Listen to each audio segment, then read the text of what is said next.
sana, welcome back to my YouTube channel Yesti Haididianti.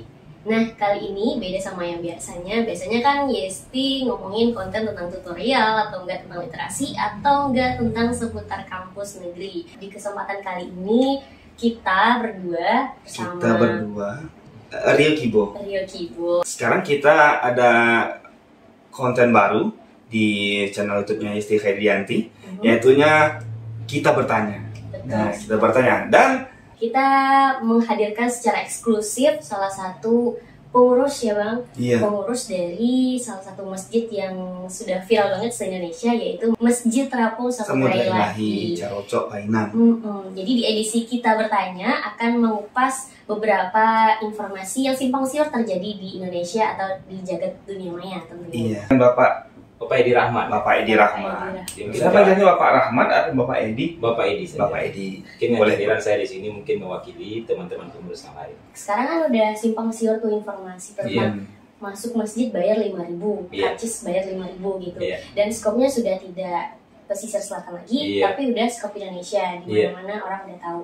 Nah, secara salah satu dari pengurus yang mewakili, gimana tanggapan Bapak Edi terkait informasi yang simpang siur di masyarakat ini? Iya, terima kasih Yesti. Mungkin perlu juga kami jelaskan mungkin informasi yang telah berkembang selama ini yang membuat jadi berita tentang Masjid Terapung begitu simpang siur, begitu hebohnya di media sosial. Mungkin kita semua, apalagi kami di Masjid Terapung di tempat kejadian, mungkin cukup miris juga. Tapi di balik ini semua mungkin kita ambil hikmahnya. Jadi mungkin berawal dari mungkin ada itu salah satu video konten yang viral itu sebenarnya yang di tenda. Jadi dengan di tenda itu, jadi dari awal kami tahu yang video itu sebenarnya ada tiga. Jadi ada tiga. Yang satu netizen ini yang langsung mengeksekusi petugas tenda di retribusi itu. Kemudian kami lihat tuh ada lagi, dia bertanya kepada dua orang anggota kami, itu salah satunya Satpam Rizky dan kedua Pak Musa. Jadi Pak Musa ditanya apakah Bapak pengurus, dijawab tidak, kami adalah petugas kebersihan. Jadi pertanyaan tadi mungkin secara spontan Bapak Musa menjelaskan bahwa di masjid ini tidak ada pungutan. Artinya di lokasi masjid ini tidak ada pungutan. Jadi intinya mungkin ada kekeliruan di sini. Ada kesalahpahaman mungkin bisa dikatakan netizen atau di dalam sosial media itu tentang, berarti itu ada terjadi simpang siur. Jadi kami dari pengurus Masjid Terapung, kami tegaskan bahwa tenda retribusi itu tidak ada sangkut pautnya dengan masjid. Tenda retribusi itu yang kami ketahui itu merupakan tupoksinya Dinas Pariwisata Pesisir Selatan. Jadi mungkin setelah viral tersebut, mungkin kita pun tidak bisa menyalahkan. Mungkin dengan adanya video viral tersebut pun kita tidak bisa menahan, kita tidak bisa namanya netizen yang bebas. Sekarang kalau di suasana sekarang ini kan bebas. Jadi, tapi mungkin di sini kita ambil hikmahnya. Ini bagaimana kita menyikapi. Jadi, yang harus digarisbawahi, tenda retribusi tersebut yang dikutip oleh Dinas Pariwisata itu tidak ada hubungannya dengan masjid. Itu perlu kita pahami bersama. Jadi jangan ada lagi statement nanti itu uangnya mengalir ke masjid, itu bohong, itu hoax. Tidak ada satu sen pun. Alhamdulillah dengan adanya berita yang viral tersebut, mudah-mudahan kita ambil hikmahnya.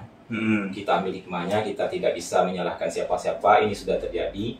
Mungkin cuma yang kami dengar di tengah masyarakat memang permasalahannya ya posisi meja retribusi tersebut.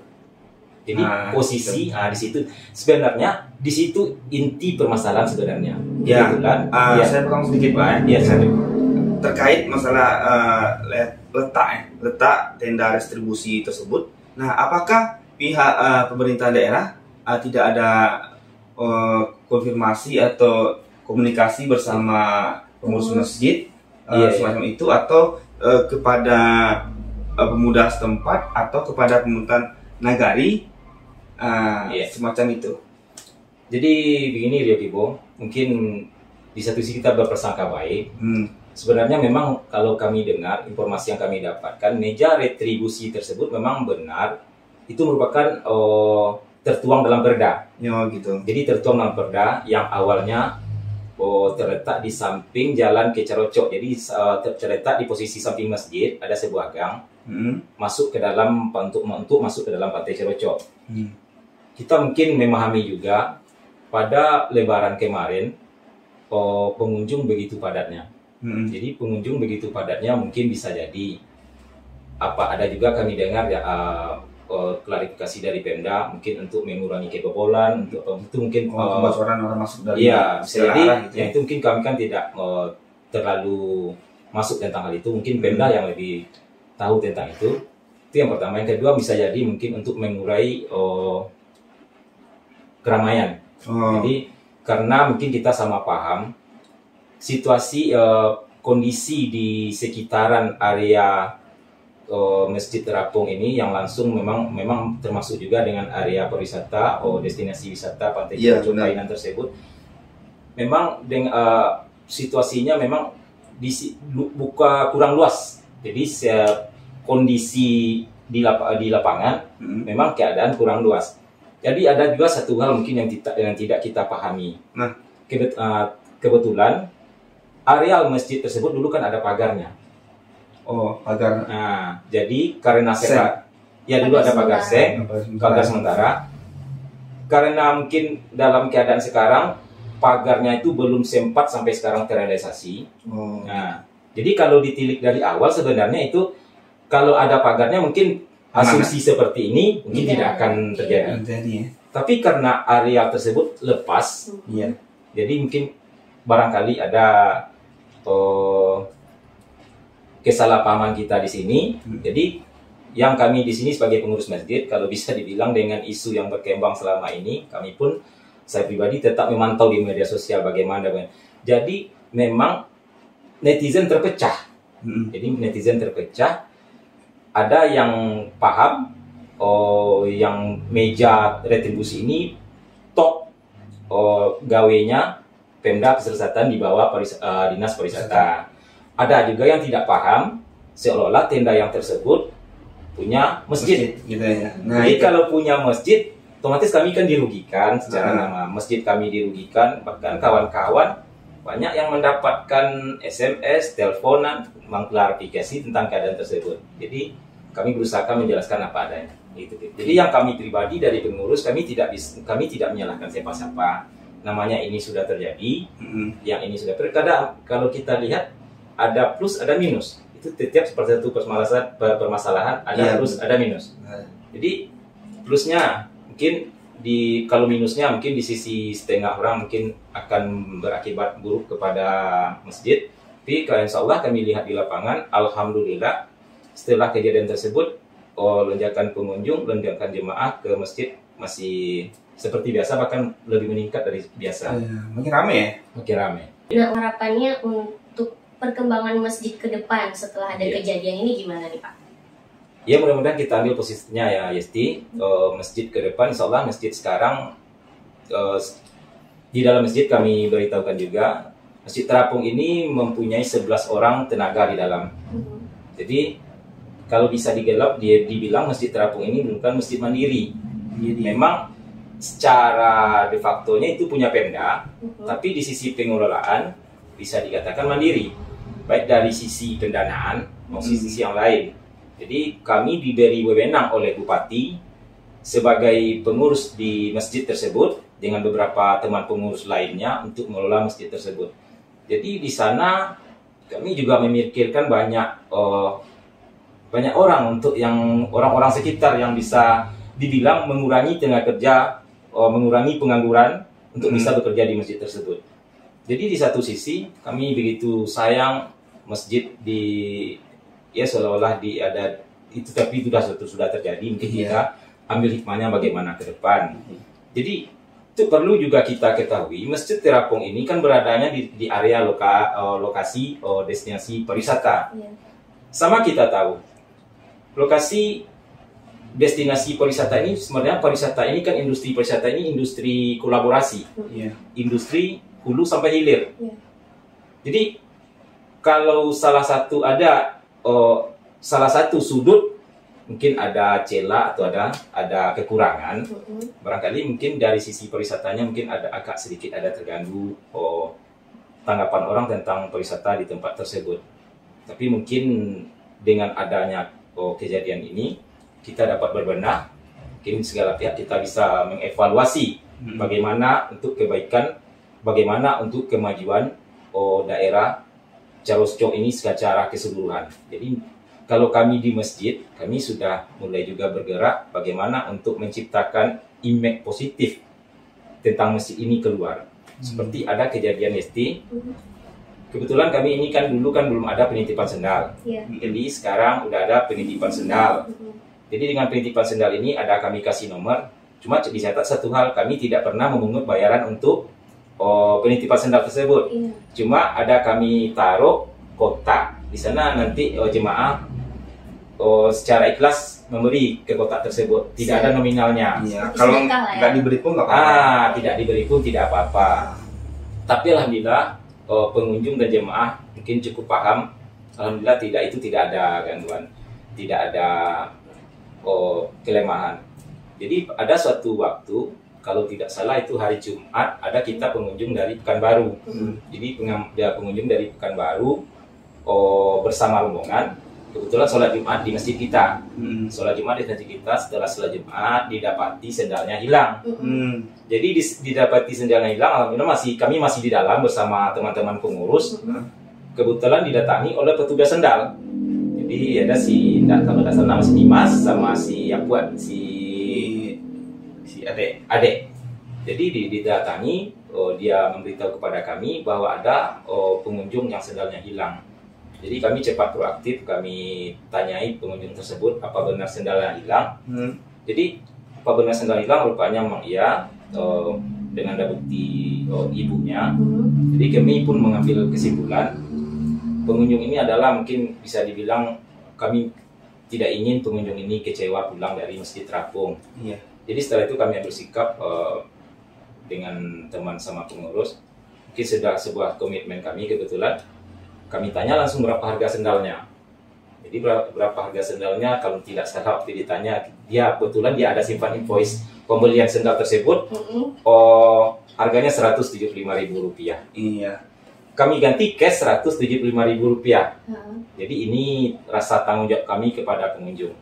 Jadi kaget juga yang pengunjung dari Pekanbaru ini. Mungkin kalau kami menilai seperti ini, mungkin kalau untuk pelayanan, mungkin kita tentu kita berharap tentu dengan berupaya sebaik mungkin. Jadi dengan pengambilan sendal tersebut, mudah-mudahan dia khalayak ramai berasumsi masjid itu ramah. Nah, jadi kadang-kadang sudah kami lihat pun di CCTV tidak ada, mungkin karena maklum kita ramai, kita daerah wisata, mungkin tentu ada kelemahan kita, semuanya mungkin tidak terkontrol. Tapi di sini setelah ada kejadian, jadi kami ganti harga dengan harga sendal tersebut. Alhamdulillah dia begitu senang, bahkan stigma tentang masjid ini mungkin mudah-mudahan dibawa baik ke Pekanbaru. Biasa sekali. Semoga pelayanan yang diberikan itu selalu bisa membuat hati masyarakat tersentuh dan segera datang ke Masjid Terapung Samudra Ilahi. Tapi kami akui juga Yesti, Rio, memang dikatakan mungkin dari sisi pelayanan, baik sisi mungkin kami masih banyak kekurangan. Jadi dengan banyak kekurangan itu kami terus berbenah untuk bagaimana baiknya ke depan. Jadi kalau bisa dibilang sempurna, belum jauh dari sempurna, tapi namanya kita manusia, tentu kita cuma bisa berbuat sebaik mungkin untuk jemaah dan pengunjung. Masya Allah. Luar biasa sekali Sana tentang cerita yang udah disampaikan sama Pak Edi. Dan kira-kira nih Pak Edi, harapannya untuk pemerintah apa sih Pak untuk perkembangan Masjid Terapung ini? Kalau hemat kami, ini mungkin berupa pandangan karena kami mungkin sering juga di sana, jadi bisa dapat melihat bagaimana keadaan cerocok tersebut. Jadi mungkin ada beberapa item-item yang perlu, memang kalau dikatakan sempurna memang jauh dari sempurna. Jadi seperti yang kata kami bilang tadi, industri pariwisata merupakan industri kolaborasi. Jadi mungkin dengan kejadian ini, mudah-mudahan pemerintah daerah dapat mengambil hikmah dari apa ini, bagaimana sebenarnya gini Yesti, Rio, ini cuma sekedar saran, mungkin sekedar pandangan. Jadi mungkin ke depan bagaimana pengelolaan, bisa bukan dikatakan pengelolaan, untuk menjadikan sebuah Carocok ini sebuah destinasi, mungkin intinya harus ada dengan kebersamaan. Maksudnya dengan kebersamaan begini, kebersamaan ini mungkin tingkat OPD kebetulan yang membawa yang di dalam lingkungan Carocok dan destinasi area tersebut kan ada 4 OPD. Jadi pertama mungkin kalau sepengetahuan kami PU, Dinas Pariwisata, Koperindak, satu lagi Perhubungan, Dinas Perhubungan. Jadi mungkin sekedar pandangan kami kalau dapat ke depannya untuk membuat sebuah regulasi atau membuat sebuah kebijakan di areal tersebut, kalau hemat kami lebih baik mungkin sekali-kali mungkin pihak Pemda diajak mungkin stakeholder yang ada di daerah tersebut. Jadi di sana kan ada banyak orang yang hidup dan mendapatkan ekonomi dari tempat wisata tersebut, seperti dekat areal kita masjidnya orang yang berdagang, ada di situ permainan, ada di situ tukang foto, ada di belakangnya lagi di tempat di Pulau Cingkue. Itu yang lebih eksotik itu. Itu ada wahana yang bermain. Jadi intinya mungkin sekedar pandangan kami, setelah kejadian ini mungkin diadakan suatu kesepahaman, mungkin dikumpulkan, mungkin tidak semua, cuma utusan-utusan perwakilan. Ini sekedar pandangan. Bagaimana ditanya bagaimana yang tak luput parkir, itu kan bisa jadi kan bagian dari apa itu, Rio. Bagaimana kita kolaborasikan, kita bikin satu pandangan, kita bikin bagaimana bagusnya tempat rekreasi kita ini. Jadi kalau misalnya kita ambil satu-satu keputusan, jadi keputusan itu nanti kan tumpang tindih. Jadi kalau misalnya ada kita buat kesepakatan, memang ditanya selera, mau dibawa kemana pariwisata kita ini. Menyamakan visi. Itu bukan tanpa sebab, Rio, Yesti, kebetulan kami juga di kelas kampung, kami kan ada, saya pribadi, saya juga kan ketua PHBI, pengurus Hari Besar Islam. Jadi mungkin ini sekedar pengalaman pribadi, alhamdulillah itu berhasil. Jadi waktu saya dapat amanah baru, kebetulan yang di PHBI Selido ini banyak juga anak-anak muda, Yesti. Jadi pas rapat tersebut, mungkin satu pertanyaan saya kepada kawan-kawan anggota PHBI tersebut, selama ini kamu di sini, mungkin ada pandangan, ada mungkin ide-ide yang ingin kamu ungkapkan untuk kebaikan pelaksanaan kegiatan sholat id di masjid kita ini, di lapangan kita ini. Kebetulan kami PHBI ini namanya daerah Selido, jadi kami yang mengurus masyarakat untuk bisa bersolat Idul Adha di lapangan. Jadi di Selido itu kami tiap tahun insya Allah selalu melaksanakan sholat id secara berjamaah di lapangan. Jadi dari situ timbullah, kami tidak memandang orangnya, tidak memandang besar, tidak memandang kecilnya. Disinilah timbul ide-ide. Mungkin ini yang perlu dibani, ini perlu dibani. Jadi kami adakan secara skala prioritas. Jadi mungkin apa yang perlu yang dibilang urgen, yang perlu cepat ini diantisipasi. Alhamdulillah mungkin untuk 1 tahun memang ada dengan suasana yang biasa, mungkin ada keterkejutan atau mungkin dari jemaah, tapi alhamdulillah tahun kedua tidak, insyaallah lancar sampai sekarang. Alhamdulillah. Berarti jadi tambahan Esti, kami dapat kesimpulan bagaimana kita bisa bersama-sama mensatukan visi dan misi kita untuk perkembangan pariwisata tersebut. Jadi Rio, Yesti, ini ada sedikit tambahan juga. Bagaimana mungkin pandangan kami tentang pariwisata di Carocok ini. Apalagi kami mungkin bisa dibilang sudah termasuk stakeholder yang ada di sana. Di samping teman-teman yang lain, pelaku-pelaku usaha pariwisata di sana. Jadi bagaimana kita membangun suatu macam komunitas yang secara global, bukan person-person. Jadi mungkin ada yang banyak yang bergantung hidup di sana. Mungkin kita mempunyai satu komitmen. Bagaimana sebenarnya kita memahami itu apa Sabta Pesona. Itu penting untuk sebuah tempat pariwisata. Jadi di Sabta Pesona itu kita bisa belajar bagaimana untuk menjalankan industri pariwisata ini secara kolaborasi, secara bersama-sama.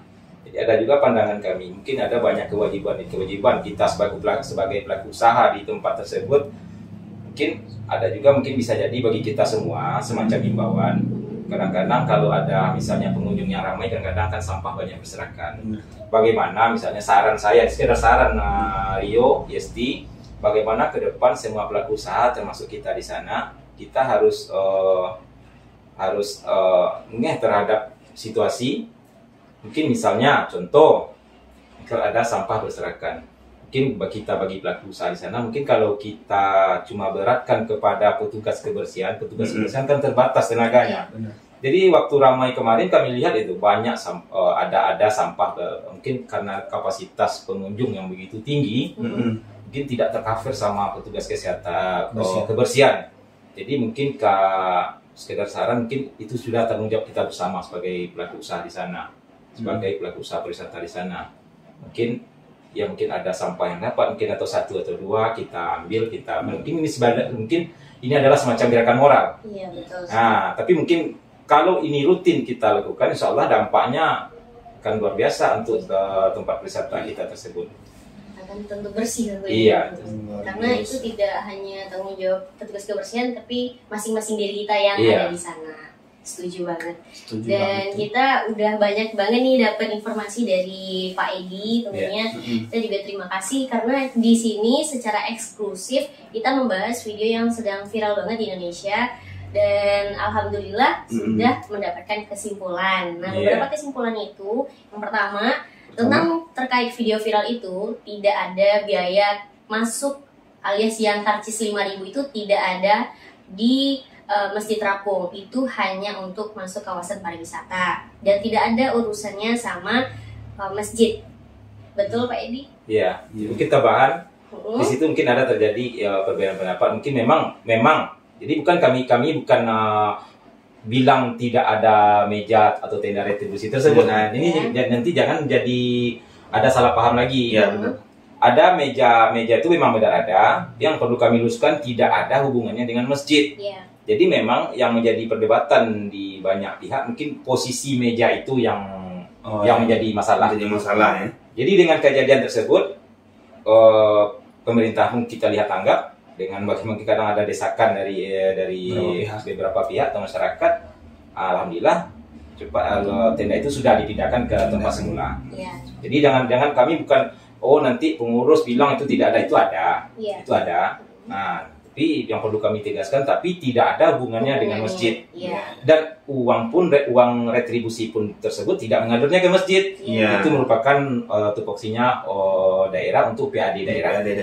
Jadi sana jangan salah paham lagi ya. Udah Kibo nih, udah simpang siur nih, udah banyak yang salah paham. Iya, karena bilang banyak yang salah paham. Masuk masjid bayar, uangnya mengalir ke masjid itu. Ya, itu enggak sama sekali, tidak sama sekali. Udah dilurusin sama Pak Edi Rahmat. Dan alhamdulillah ya Sti ya. Sekarang tendanya udah dipindahkan dari tempat yang viral itu. Nah, sekarang tendanya udah dipindahkan ke tempat yang semula karena ada desakan juga barangkali dari masyarakat. Saya ada pertanyaan tambahan buat Pak Edi. Gimana kesannya jadi pengurus masjid yang lagi viral? Gimana kesannya jadi pengurus masjid? Benar masjidnya viral gitu di mana gitu kan? Dan sekalian gimana sih perasaannya jadi pengurus masjid di kawasan wisata itu? Tantangannya seperti apa sih? Kalau dibilang tantangan, cukup banyak tantangan Rio, Yesti. Jadi kami pengurus di Masjid Terapung ini dari berbagai macam latar belakang. Kayak saya bukan PNS, bukan lain-lain, saya wira swasta. Cuma yang ketua kita mungkin ada yang kebetulan dari Kesra, Bapak Endrianto. Jadi di masjid ini mungkin tantangan tentu ada. Dimanapun pengurusan tantangan tentu ada. Apalagi di Masjid Terapung ini, masjid besar, kita masjid hari berurusan dengan orang banyak. Jadi kami memahami mungkin kita tidak bisa mungkin menyenangkan semua hati pengunjung. Mungkin biasa ada 1-2 di sisi ada kekurangan, tapi intinya kami di sana berbuat sebaik mungkin untuk bagaimana untuk pengunjung dan jemaah betah di sana. Seperti Ramadan kemarin. Nah, jadi ini ada tambahan ada bocoran di masjid ini. Kebetulan kita kan masjid ini udah ada merintis namanya ada usaha dakwah, usaha masjid. Jadi sebelum Ramadan kemarin, kebetulan kita dapat kesempatan utusan kita pergi ke Masjid Joko Karyan Jogja. Jadi masjid yang fenomenal tersebut, alhamdulillah diutus kawan pengurus kita itu Dison Kurnia Ilahi pergi ke selama 5 hari itu. Jadi situ ada kalau tidak salah mungkin seluruh Indonesia. Kebetulan kami di masjid dapat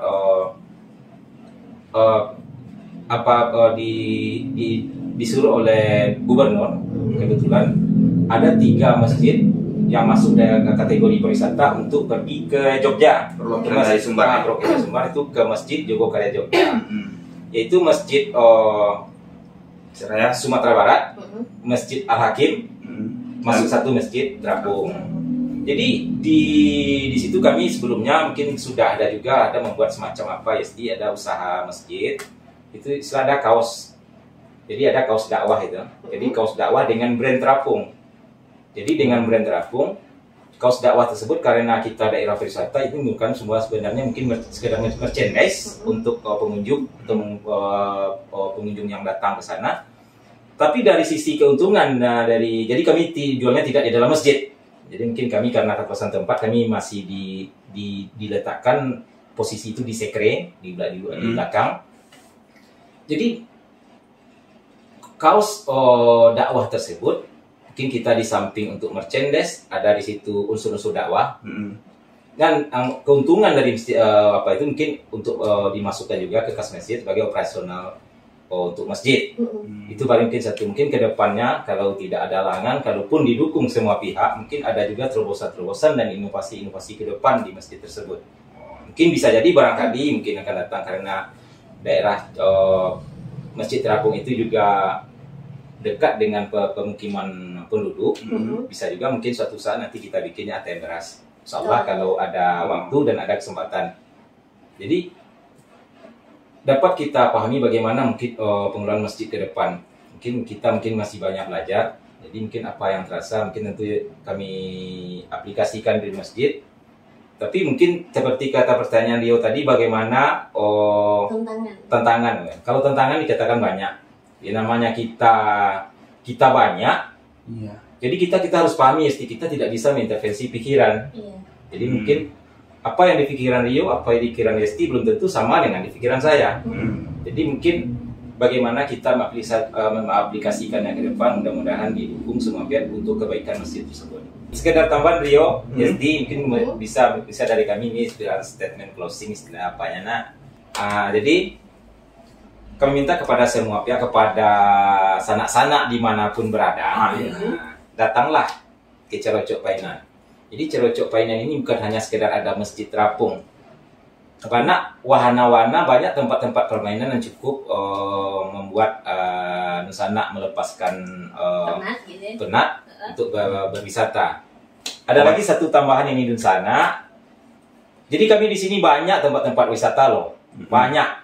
Ini seperti Mande yang mungkin udah mendunia juga, Pantai Cerocok, mungkin Pantai Cerocok yang sebagai etalasenya pesisir selatan.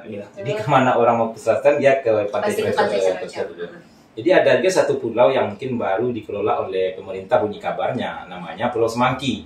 Jadi bagaimana jadinya nanti Pulau Semangki, mungkin episode yang akan datang mungkin bisa jadi channelnya Yesti sama Rio Kibu ini bisa juga membahas tentang itu, bagaimana pariwisata masih berkutat dengan pariwisata di pesisir selatan. Kita tunggu aja nanti. Iya, kita tunggu di channel kita, insya Allah. kita akan bertanya lagi. Iya, karena kita di edisi kita. Tapi pertanyaannya tentu nanti yang menjawab pihak yang terkait. Ini kan sekedar bocoran informasi yang kami dengar. Oh, bukan Bapak Edi. Oh, bukan. Kami cukup mengurus masjid, cuma itu kan pandangan ke depan. Oh, iya. Bagaimana sanak kita semua di luar sana tidak ada keraguan lagi untuk berkunjung ke pesisir selatan, ke Carocok dan tempat wisata lainnya di pesisir selatan. Oke. Baik, Sana, itu tadi apa namanya? Perbincangan kita dengan pengurus Bapak Edi Rahmat, selaku bagian pengurus dari Masjid Terapung Samudra Ilahi Carocok Painan yang lagi viral. Ya. Dan itu tadi klarifikasinya dan penjelasannya yang cukup baik juga. Dan semoga ini bisa menjadi pencerahan bagi sanak-sanak di luar sana ya sudah mendapatkan informasi yang simpang siur tentunya. Dan kita terima kasih juga sama Pak Edi Rahmat yang sudah memberikan informasi ini. Ini sangat berharga banget buat kita semuanya agar tidak ada lagi asumsi-asumsi negatif kepada masjid tentunya dan kepada daerah pesisir selatan. Dan marilah berkunjung. Datang ke pesisir selatan karena banyak objek wisata yang bisa dikunjungi. Dan mungkin statement closing dari kita di sini adalah sebelum kita memberikan informasi atau memberikan tanggapan, telah dulu informasi yang didapatkan, disaring dulu, kemudian baru di-sharing. Jangan asal sebar informasi, siapa tahu itu hoax ataupun berita yang tidak benar gitu. Dan saya Yesti Khairidyanti dan juga Aryo Kibo dan bersama Pak Edi Rahmat, kita terima kasih banget yang udah nonton video ini sampai akhir. Dan maaf juga nih bagi sana kalau misalkan kita ada salah-salah kata. Dan jangan lupa ditonton, pastinya udah nonton dong ya. Di-share video ini ke seluruh sanak semuanya dimanapun berada dan di-subscribe, kemudian di komen gimana nih tanggapan sanak terkait dengan video ini.